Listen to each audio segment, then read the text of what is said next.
ಮುಂದೆ ಕನ್ಯಾ ರಾಶಿ. ವ್ಯಾವಹಾರಿಕವಾಗಿ ವೃದ್ಧಿ ಇರತಕ್ಕಂತಹ ತಿಂಗಳು. ಷಷ್ಠದಲ್ಲಿ ರಾಹುವಿನ ದೋಷ ಇಲ್ಲ.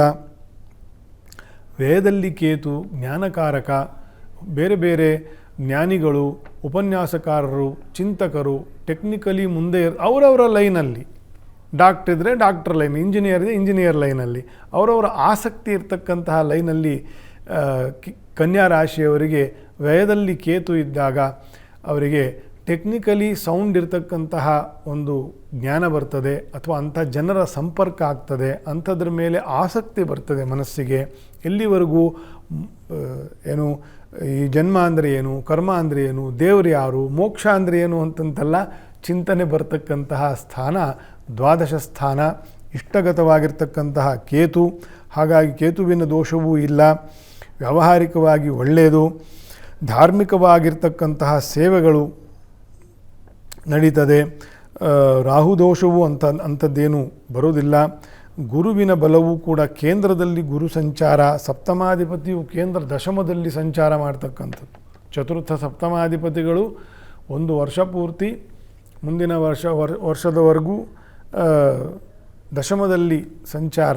ಈ ತಿಂಗಳು ಬಹಳ ಒಳ್ಳೆಯದು. ಆ ತಿಂಗಳು ಬದಲಾಗಿರ್ತಕ್ಕಂಥದ್ದು.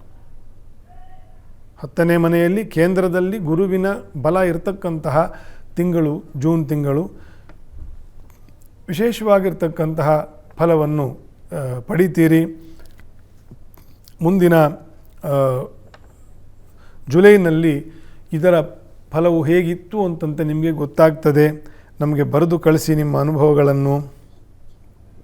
ಕನ್ಯಾ ರಾಶಿಯವರಿಗೆ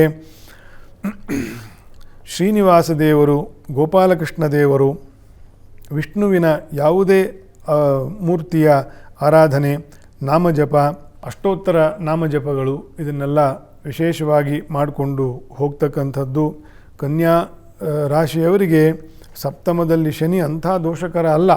ಆದರೂ ಸಪ್ತಮವು ಪಾಪಗ್ರಹ ಆದ್ದರಿಂದ ವಿಷ್ಣುವಿನ ಆರಾಧನೆಯಿಂದ ಭಾಗ್ಯೋದಯ ಅಂತಂತ, ಭಾಗ್ಯಕ್ಕೆ ಕಾರಣವಾಗಿರ್ತಕ್ಕಂಥ ಅನುಗ್ರಹ ಆಗ್ತದೆ ದೇವರಿಂದ, ದೇವರ ಸೇವೆಯಿಂದ ಅಂತಂತ.